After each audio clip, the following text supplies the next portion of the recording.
Welcome to the show, everybody. Joseph Robert, the fantasy football counselor. In this video, we're talking about 5 bold predictions for fantasy football 2020.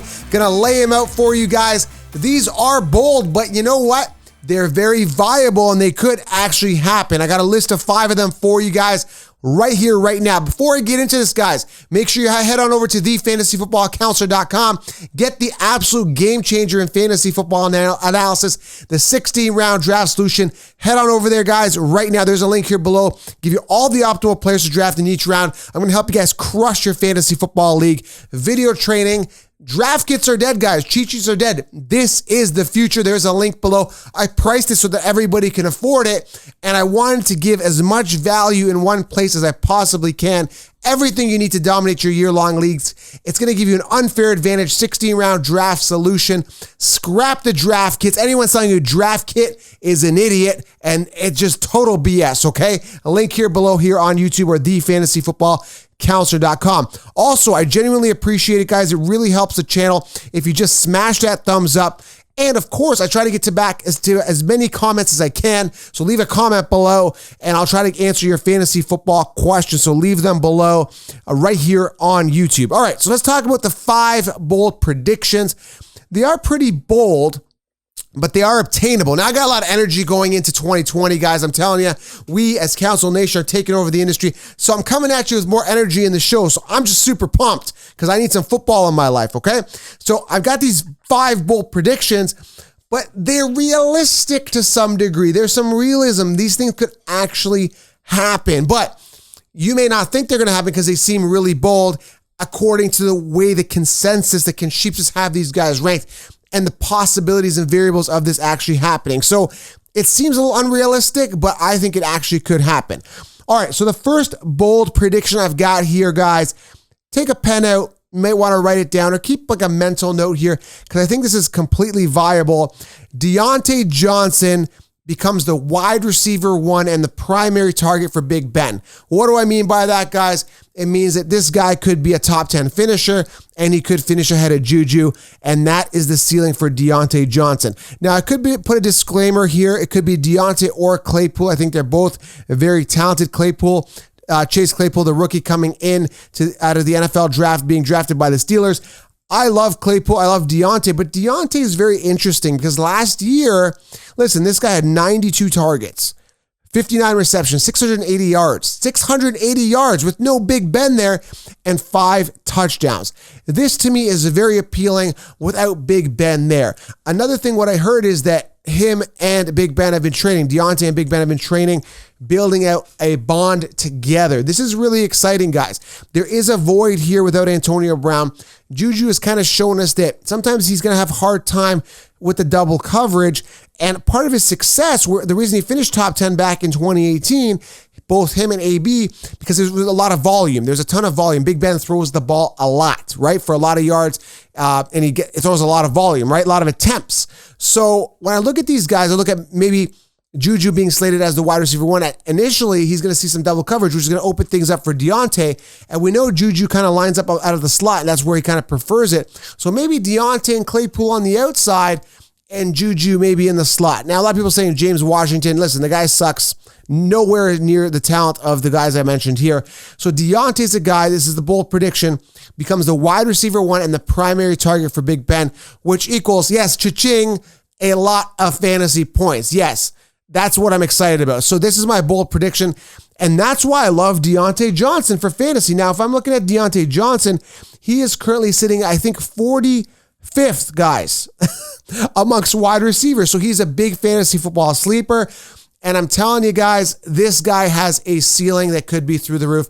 I love Diontae Johnson. Second bold prediction here, and I might get some eye rolls here, but that's okay. It's a bold prediction, but I think it's completely viable, 100%.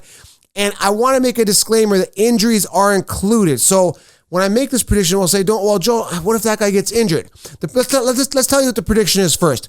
David Johnson beats Dalvin Cook in fantasy points by the end of the season. So at the end of the season, when you look at the final points in PPR amongst running backs, David Johnson beats Dalvin Cook. I don't care if it's by 1 point or half a point, and I don't care if injuries happen, because part of this prediction is predicated on Dalvin Cook getting hurt, which he will because he gets hurt every single year.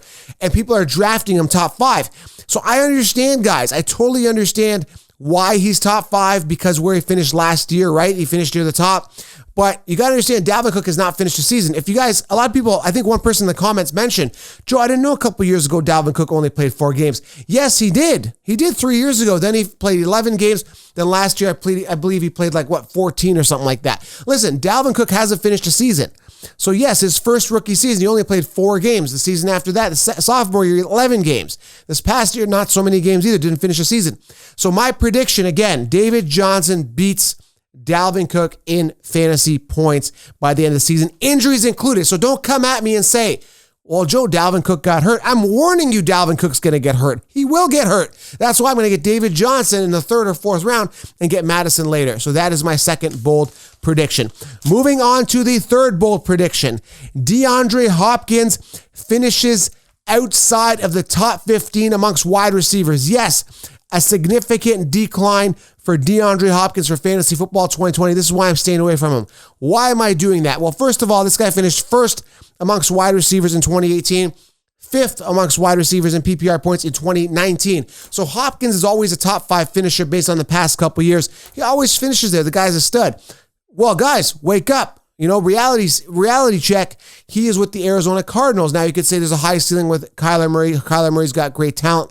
Yes, he does.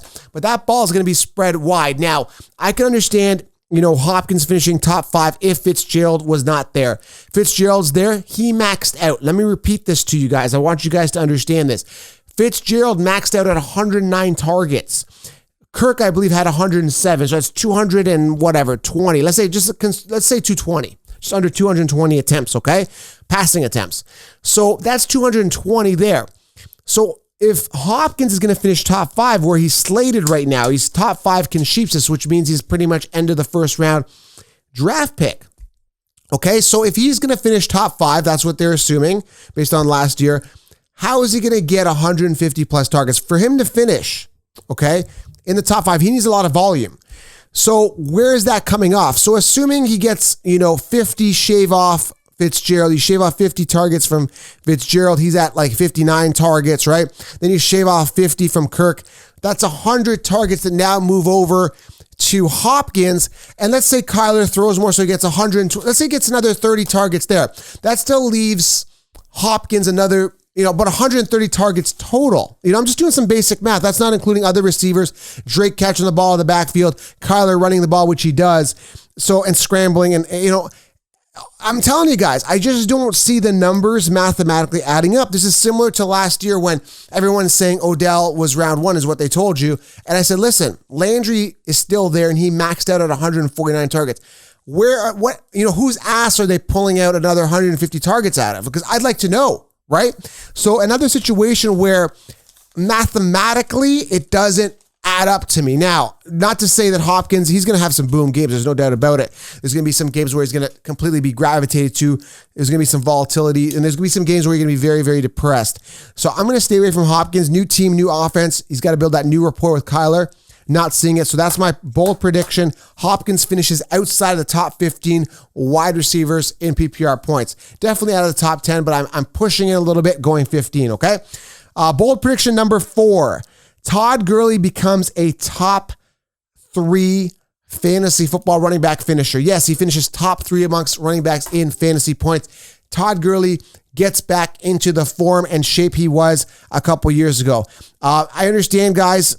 I just heard from the coaching and the team. I read some write-up about them not being sure about his role and Brian Hill and Ito Smith getting some work. I understand that, and there may be some integration of them just for sheer preservation of Todd Gurley. But I believe with absolute certainty the Falcons are going to be making a hard run for the Super Bowl this year. They've got all the weapons. They've got all the tools. Matt Ryan getting older. They're upset from last year. This is the year. I mean, they've got Hurst there. This is the year that I genuinely believe the Falcons make a run. And I think they're going to give everything they've got and utilize Gurley to their full potential. And that's why they didn't acquire or draft anyone else. They believe in Todd Gurley. So Todd Gurley, bold prediction, guys, finishes top 3 amongst running backs in fantasy points. Yes, pushing out guys like Zeke and CMC That's the ceiling for this guy because I think the Falcons believe in him. So there it is. Number 5 here, guys. This is interesting, and you can say, well, Joe, that's obvious. But here's another crazy bold prediction. A rookie running back, yes, a rookie running back finishes top 4. I'm going to say 3 is a little bit of a stretch. I think that's too bold because I got Gurley there. I'm going to say 4. A rookie running back finishes in the top 4, maybe even 5. But let's keep 4 because it's kind of in the middle. A rookie running back finishes top 4 amongst running backs in fantasy points PPR. So that would mean Clyde Edwards, Jonathan Taylor, Akers really make a push to get the starting job right off the bat in preseason, get the start, right? And possibly get the start and get that production. Clyde Edwards has a high ceiling, Taylor's got a high ceiling, and Akers all have high ceilings if they get that production. There is other names that could make a push that are rookie running back sleepers. Zach Moss, but the problem is Singletary is there. You know, they may ride the hot hand. Moss may get a bulk of the volume there. He's a beast. Joshua Kelly, because I'm not sold on Eckler being a workhorse running back. And McFarland there in Pittsburgh, another guy that could emerge there in Pittsburgh if Connor gets hurt immediately. So there's a lot of variables that have to fall into place. But that's my bold prediction that a rookie running back this year cracks the top 4 for fantasy football. We don't know who it is. I don't know who it is. I think there's some high ceilings again with Clyde Edwards-Helaire and Jonathan Taylor, but it's going to be very interesting to see which one of these guys emerge. And that's why I like to load up on a bunch of running backs and have those wild cards later, right? Maybe get yourself a Zach Moss later, Joshua Kelly. Maybe some of these guys could break out because there's some potential for them to do so. Okay, guys?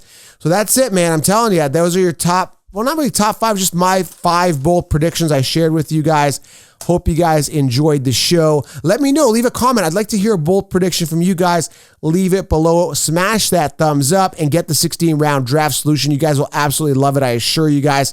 Thank you for being here. Those are your 5 bold predictions. I'm very, very confident with these guys, with these predictions. I think they're very viable, especially the David Johnson one. He's going to get a ton of production there, guys, in Houston. A ton of upside for him there. You know, the Texans believe in him. Absolutely love that prediction. David Johnson beats Dalvin Cook in fantasy points for 2020. Love that one. Love them all.